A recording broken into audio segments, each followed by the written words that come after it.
할렐루야. 네. 오늘 요한일서 2장 15절로 17절 본문으로 한번 따라하시겠습니다. 절망 중에도 소망이신 하나님. 사람들이 마음의 고통과 절망이 오면 자신을 돌아보기보다는 주변에 탓을 하기가 쉽습니다. 너 때문에, 무엇 때문에, 환경 때문에, 그러면서 원망하고 불평하고 그리고 또 미워하고 또 분노하다가 그리고 어려움을 많이 겪는 경우가 있습니다. 구약의 위대한 선지자 엘리야도 그랬습니다. 이스라엘 백성들이 우상 숭배에 빠져 있을 때에 아무리 하나님 말씀으로 돌이키라고 해도 돌이키지 않으니까 참 그들을 미워하고 스트레스를 받았죠. 또한 이스라엘의 계략에 여호와의 제사장들이 죽어갈 때 참으로 마음속에 분노가 치밀어서 괴로워하다가 하나님 앞에 하나님이여 지금 내 생명을 거두어 주시옵소서 이렇게 하나님 앞에 항의하듯이 그렇게 기도하는 장면이 나옵니다. 그때 하나님께서는 엘리야를 책망하지 않으시고 엘리야를 그리 시냇가에다가 인도해 주시고 또 로뎀나무 그늘 아래 이렇게 인도해 주셔서 쉬게 하셨습니다. 그래 알았다. 그리고 까마귀를 보내어 구운 떡을 먹게 하고 생수를 마시게 하고 위로하고 다시 소망을 주셔서 그리고 사명을 다시 회복하고 일어서게 하셨습니다. 결국에 하나님을 대적하는 아합과 이세벨은 하나님의 심판을 받았고 엘리야는 힘을 얻어서 사역하다가 하늘로 산채로 들림을 받은 것입니다. 사랑하는 우리 순복음 중앙관들도 이런 경우가 있지요. 어려움을 당했을 때 마음에 소망이 사라지고 낙심하고 절망하고 또 남을 탓하고 환경 탓을 하다가 아유 기도해도 뭐 하나님 응답도 없고 그런 경우가 없잖아 있을 것입니다. 그럴 때에 반드시 하나님께서는 눈을 주신 하나님이 보시고 우리의 길을 주신 하나님이 우리의 한식 소리조차 들으시고 결국에 우리에게 위로해 주시고 소망의 말씀으로 회복시켜 주시고 다 우리를 주님 안에서 승리하게 기회를 주시는 것 믿고 오늘 감사하며 예배드리는 저와 여러분 되시기를 주의 이름으로 축원합니다. 그러므로 첫째로 따라합니다. 소망을 가리우는 미움과 분노 조심하자 이거죠. 사람들이 마음속에 늘 크고 작은 미움과 분노, 원망과 불평이 일어났지요. 그래서 그것들이 우리의 소망을 가리우고 고통 속에 살다가 그냥 힘없이 삶을 마감하는 경우도 좀 많아요. 지난달 5월 31일 가족여행을 가장해 수면제와 피로회복제를 준비했고 사랑하는 아내와 자녀 2명에게 먹인 후에 잠든 틈을 이용해서 새벽에 차량을 몰아 진도항 앞바다로 돌진해서 생을 마감하려고 한 사건이 있었습니다. 차량에 빠지는 순간에 본인은 공포심을 느끼고 창문을 열고 탈출했습니다. 그러나 수면제에 잠이던 아내와 2 자녀는 그대로 숨진 채 발견이 되었던 것입니다. 조사한 결과 나이는 49세 된 가장은 수천만 원의 채무에 시달리고 경제난에 고통스러워하다가 불확실한 미래와 매정한 사회에 대하여 미워하고 분노하여 비관하고 보냄을 저질렀다고 말한 것입니다. 이와 같이 마음의 소망을 잃어버리면 내일에 대한 기대감을 잃어버리면 정말로 여러분 답이 없는 것입니다. 그 중에 하나가 엘리야처럼 주변 사람들이 하나님을 믿으면서도 불의하고 하나님을 알면서도 불법을 저지르고 우상 숭배하고 인간의 타락의 길을 갈 때에 너무나 미워하고 분노하다가 자기의 소망까지 잃고 쓰러지고 말렸습니다. 주의 종 엘리야도 쓰러졌습니다. 또한 아무리 발버둥을 쳐도 일자리가 안 생기고 주거에 대한 지역 해결이 불분명하고 젊은데도 건강마저 어려울 때 빌려놓은 월세방에 틀어박혀 안 나오는 희망을 잃어버린 은둔형 청년들이 많다는 것입니다. 고립된 청년들이 서울에만 12만 9천 명이라고 어제 제가 기사를 읽었습니다. 그러다가 범죄를 저지르는 것이죠. 또한 젊은 나이에 스스로 목숨을 놓는 일이 있다는 것입니다. 이것은 스스로에 대한 미움과 또 척박한 사회 구조에 대한 분노를 표현하다가 그런 일을 당하고 그런 일을 저지르는 것입니다. 6월 27일 지난주 금요일이죠. 밤 11시 순천의 한 아파트 부부싸움 중에 분노를 참지 못하고 30세 아내를 죽이고 40세 남편은 아파트에서 뛰어내려서 사망을 했는데 초등학교 중학생 된 두 자녀가 울면서 신고한 사건입니다.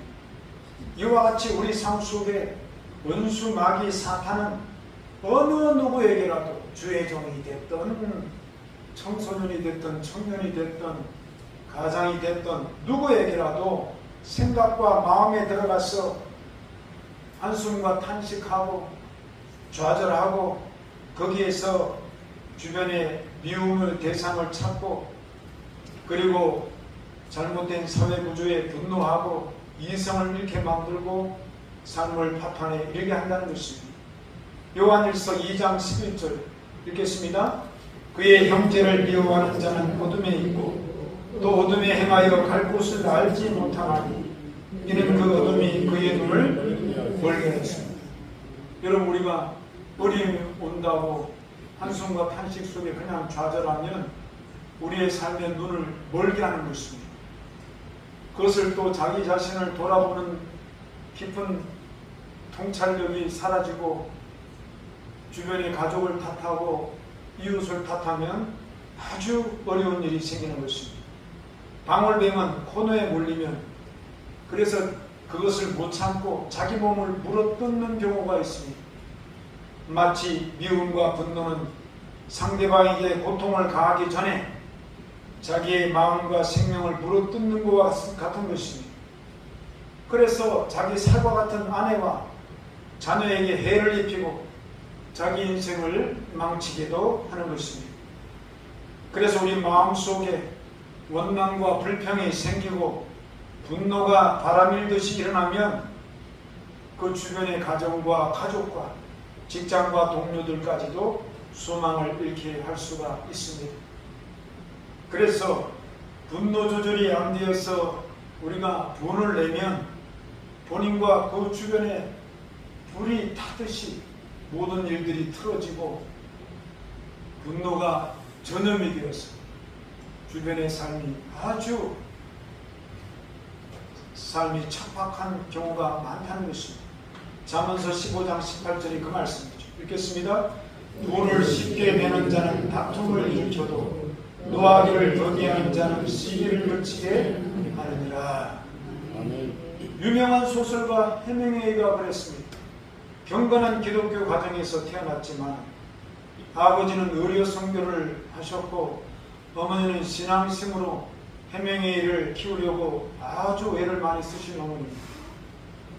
얼마나 기도를 많이 해줬겠어요. 그러나 해밍웨이는 그렇게 좋으신 부모님의 신앙을 따르지 않고 세상 쾌락과 자기 명예와 세상 자랑을 따라 살았습니다. 하나님이 그에게는 글쓰는 재능을 주셨는데 노인과 바다 그리고 누구를 위하여 종을 울리는가 이런 작품으로 노벨 문학상을 받았고 그리고 부귀와 영화를 아주 많이 누렸습니다. 수많은 여인들이 그의 곁에 떠나가지 않았습니다. 그러니까 가정에 충실하지 못하고 그리고 크리스찬으로서 삶을 살지 못했던 것이죠. 거기다가 성격이 급하고 자기 자존심을 상하는 일이라면 분노하는 일이 많았습니다.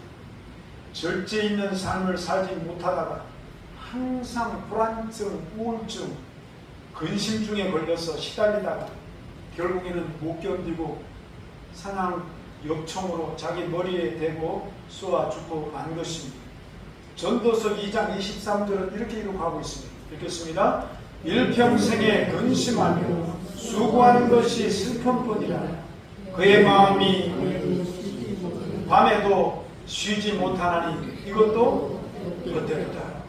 하나님을 떠난 여러분 영혼은 마치 끈이 떨어진 연과 같이 여러분 이 세상의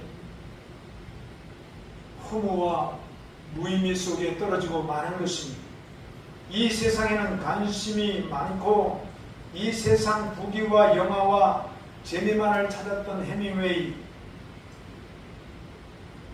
그는 여행 중에 2번의 비행기 추락사고로 큰 부상을 입었음에도 불구하고 하나님의 부르심을 깨닫지 못하고 만 것입니다. 여러분, 우리가 하나님 믿는 사람들에게 오는 고난이 있습니다. 그것은 우리를 죽으라고 주시는 것이 아니라 하나님과의 거리 조정을 잘해서 주님 앞에 더 가까이 오라고 하는 사인이기도 하는 것입니다. 또 혹시 내가 모르고 잘못된 길을 걸어갈 때에 그 길을 다시 조정해서 하나님이 길이요 진리요 생명이심을 깨닫고 돌아오라고 하는 메시지인 것입니다. 오늘날 곳곳에 전쟁과 지진과 갈등이 끊임없이 일어나는 종말의 시대에 누구든지 세상 일에 그러므로 너무 몰입하다가 길을 잃지 말라는 것입니다. 우리가 살아가는 일에 어려움이 있다고 낙심만 하고 주저앉지 말라는 것입니다.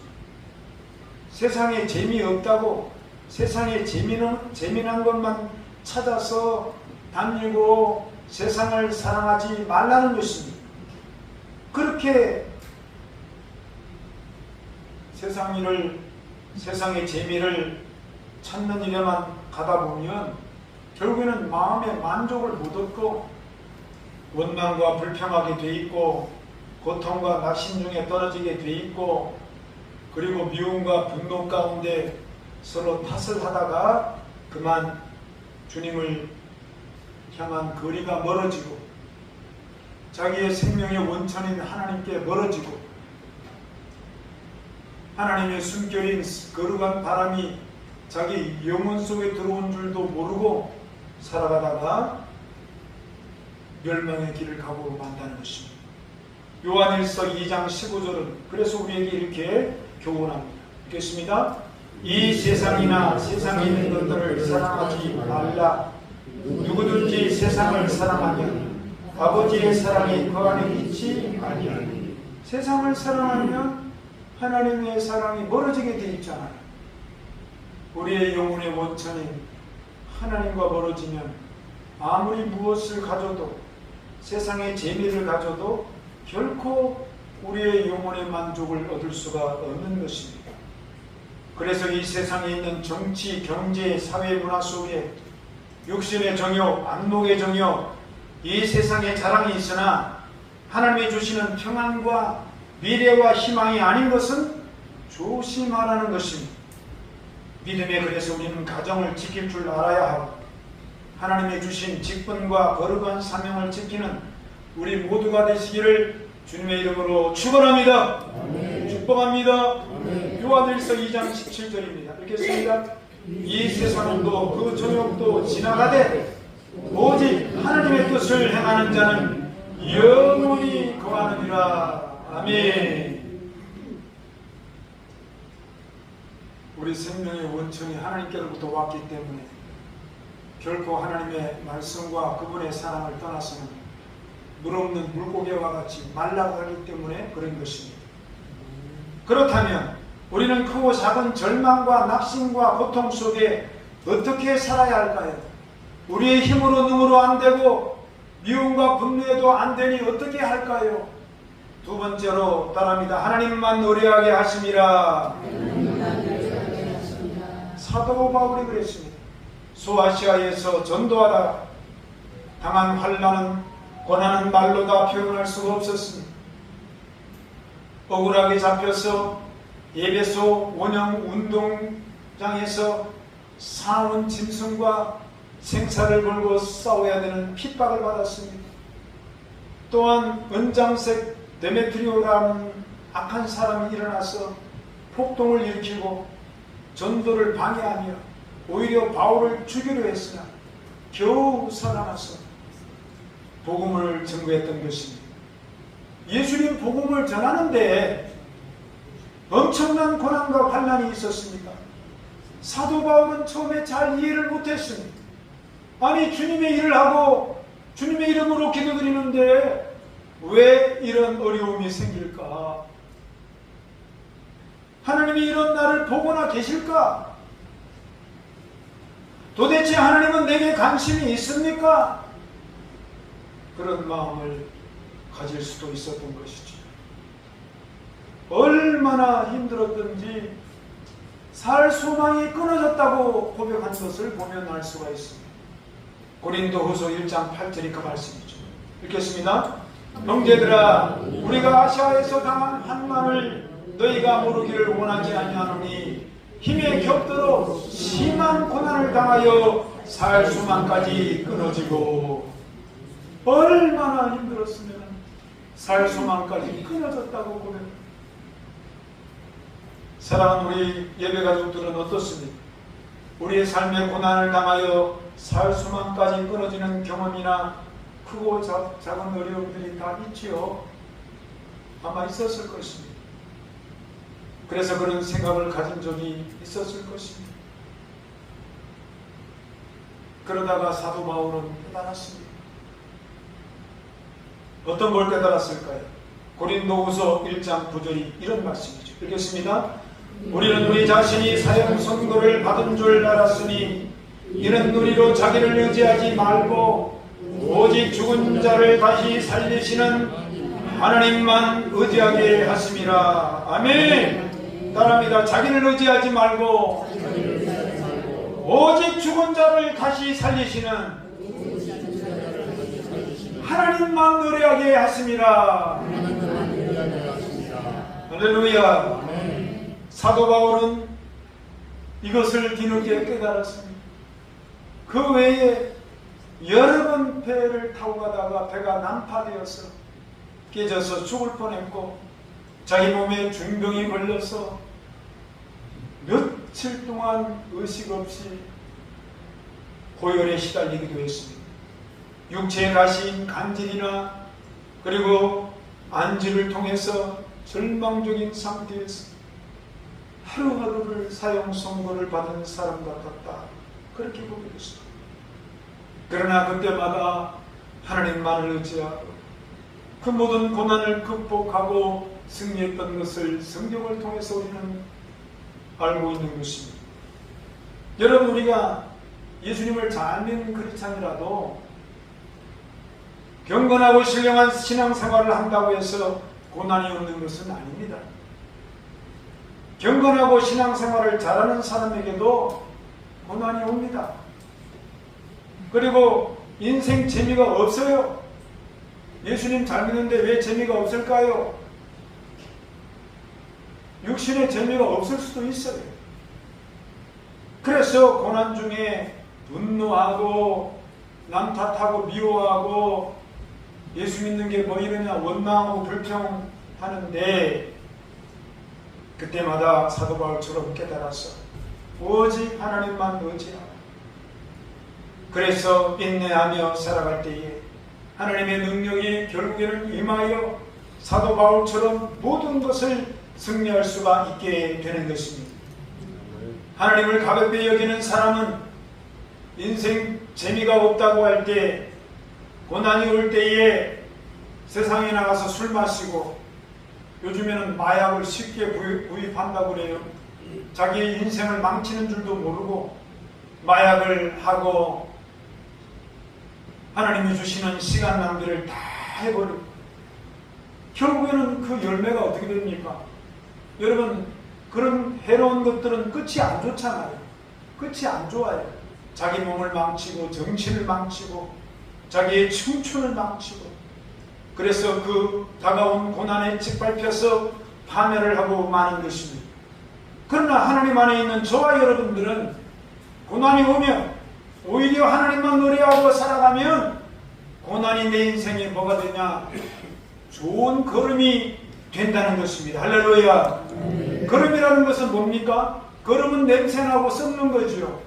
그러나 나무 밑에 그것을 심어놓으면 그 걸음이 그 인생의 나무를 잘 자라게 하고, 고난이 그 인생을 단단하게 하고, 고난이 그 인생을 더 아름다운 생을 살아갈 수 있도록 여러분 지혜를 주시고 명철을 주시기도 하는 것입니다.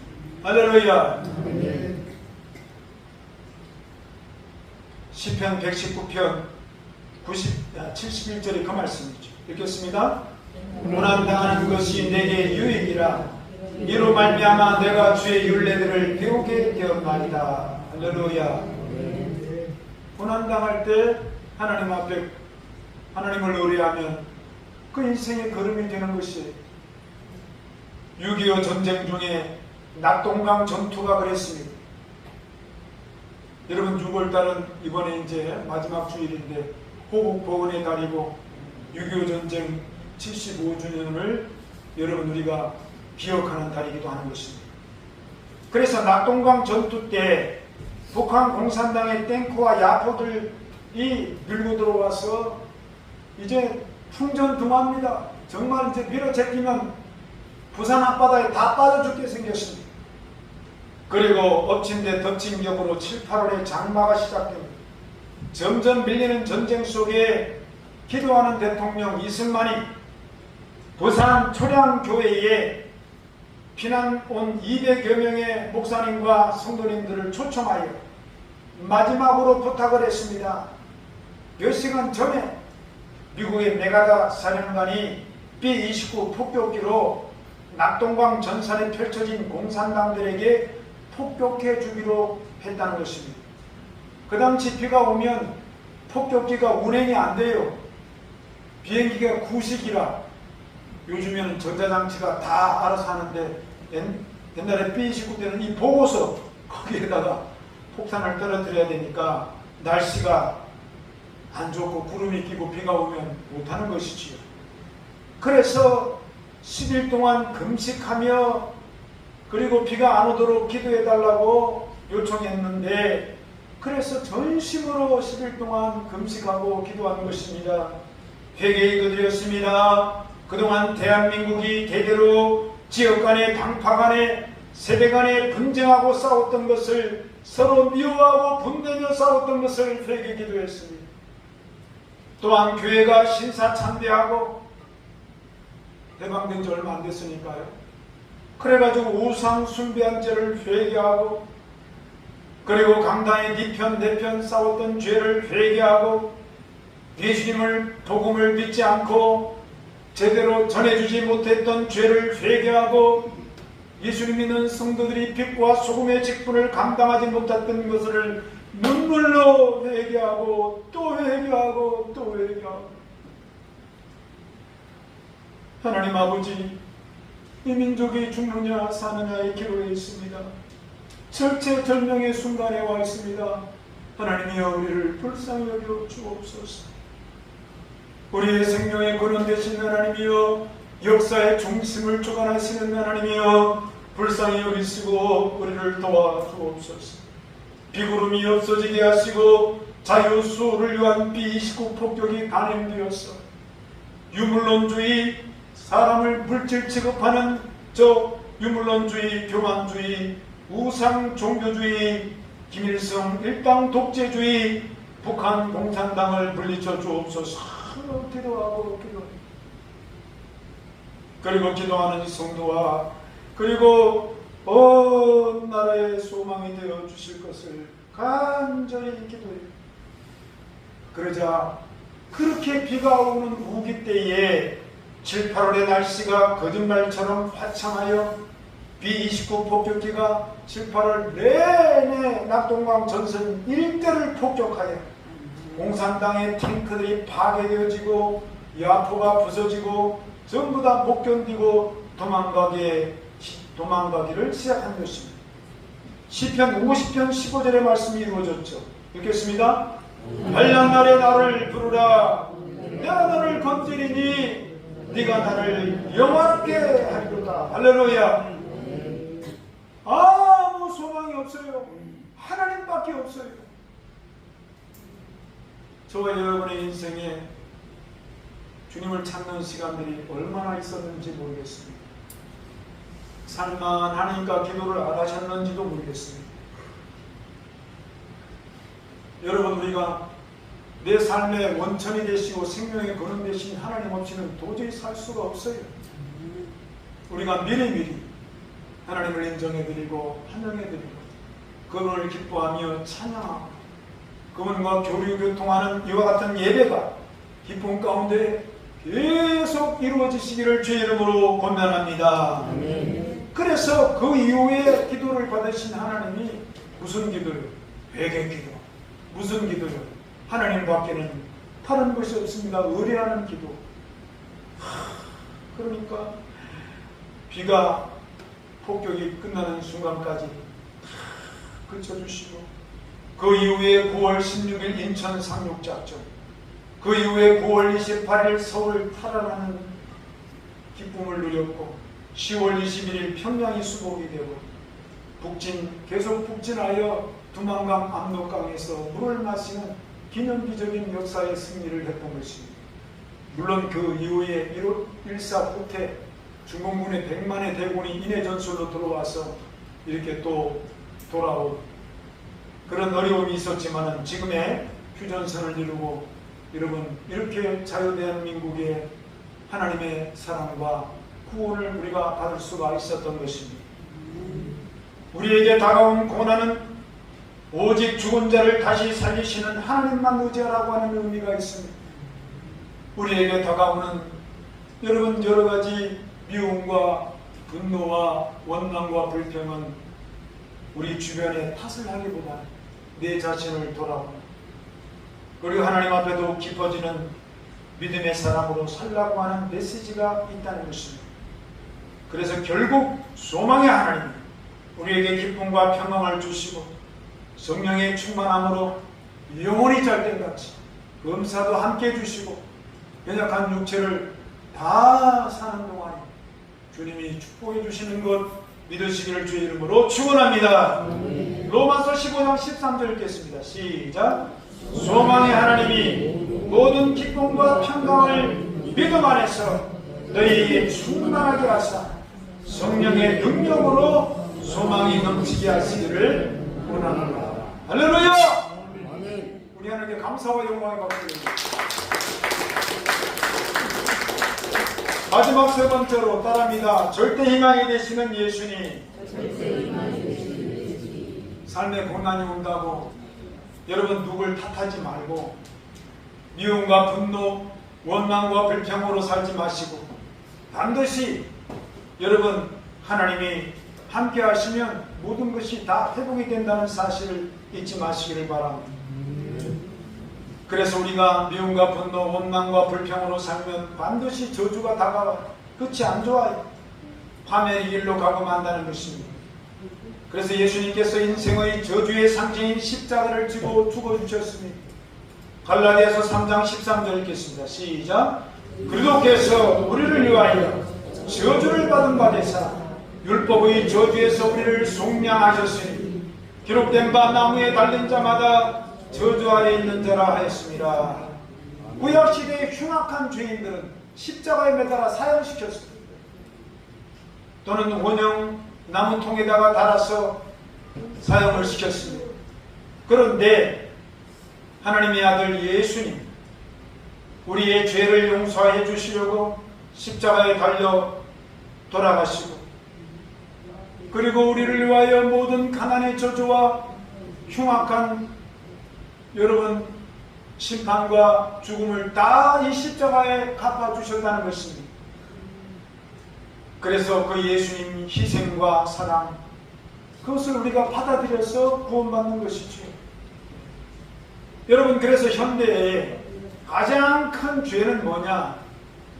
우리를 위하여 모든 죄와 저주, 질병과 고통, 사망과 심판을 갚아주신 예수님을 거부하면 이것은 도저히 용서받을 수 없는 죄가 된다는 것입니다. 요한복음 16장 9절이 그 말씀이죠. 읽겠습니다. 죄에 대하여라 함은 그들이 나를 믿지 아니하며 그랬습니다. 죄라고 하는 것은 하나님의 아들 예수 그리스도께서 우리에게 와주신 것을 믿지 아니하면 가장 큰 죄인 것입니다.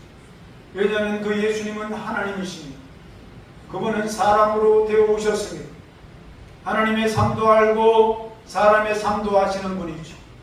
우리의 죄와 저주를 위하여 무덤에 죽어도 보신 분이고 그 죄와 저주와 죽음을 이겨도 보시고 부활하신 참 진리 되신 예수님이시기 때문에 이 예수님이 아니면 구원받을 길이 없는데도 불구하고 이 예수님을 거부하면 이것이 죄가 된다는 것입니다. 아무리 알려줘도 안 믿는 자는 안 믿어요. 그래도 저도 전도 현장에 나가서 선포 전도하면 아무리 애를 써도 믿지 않는 분은 않더라. 죄와 사망과 심판과 지옥의 길을 갑니다. 예수님 길로 돌아오십시오 해도 전혀 반응을 보이지 않는 것을 많이 봅니다. 물론 주님의 때에 돌아오기도 하겠지요. 예수님 십자가에 희생되어 못 박히실 때에 좌편 강도가 그랬습니다. 자기도 지금 십자가에 못 박혔어요. 지금 이제 곧 있으면 죽어 진짜로. 그런데도 불구하고 입을 열어서 네가 만일 하나님의 아들이거든 십자가에 내려와서 우리를 살려보라. 기가 막히죠. 사람의 악함은 이와 같습니다. 죽기까지 몰라요. 우리를 구원해보라.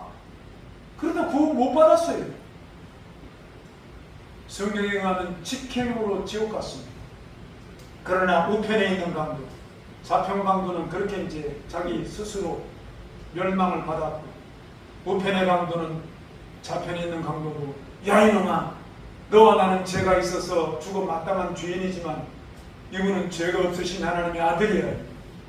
그렇게 꾸짖고 난 다음에 예수님 나라가 임할 때에 저를 기억하여 주시옵소서. 여러분 마지막 순간에 양심이 회복되고 돌아와야죠. 누가복음 23장 42절 43절이죠. 읽겠습니다. 이르되 예수여 당신의 나라에 임하실 때에 나를 기억하소서 하니 예수께서 이르시되 내가 진실로 내게 이르노니 오늘 내가 나와 함께 낙원에 있으리라 하시니라. 아멘. 일평생 죄만 짓고 살다가 예수님 만나서 순식간에 예수님 십자가 흐르는 피로 깨끗이 용서함받아 소망의 나라 영생 천국에 들어가는 우편 강도 그러시기를 바랍니다. 히브리서 12장 2절입니다. 읽겠습니다. 믿음의 주여 또 온전케 하시는 인 예수를 바라보자. 우리는 어떤 절망 중이라도 자신을 의지하지 마세요. 하나님만 의뢰하고 내 생명의 출처요 영혼의 구름 되시는 그 하나님을 바라보고 그래서 나를 돌아보며 여러분 내 생명이 회복되는 귀한 시간들이 있으시기를 주의 이름으로 축원합니다. 아멘. 또한 우리가 살면서 분노하고 미워하고 원망과 탄식하는 일도 있을 것입니다. 그러나 그 자리에 머물지 말고 모든 죄와 저주를 해결해 주신 예수님으로 위로받고 그리고 예수님이 저 십자가에서 해결해 주신 여러분 이 십자가는 저주를 가져가 주셨다는 뜻이거든요. 그리고 거기에서 우리에게 모든 해결해 주시고 아브라함의 복을 주셨다는 십자가의 이 플러스 이 이 자리에서 생으로 또 우리의 영혼력이 살아나게 되시기를 주님의 이름으로 축원합니다. 축복합니다. 말씀을 생각하며 우리 한번 주여 일창하고 기도하겠습니다. 주여, 할렐루야. 좋으신 아버지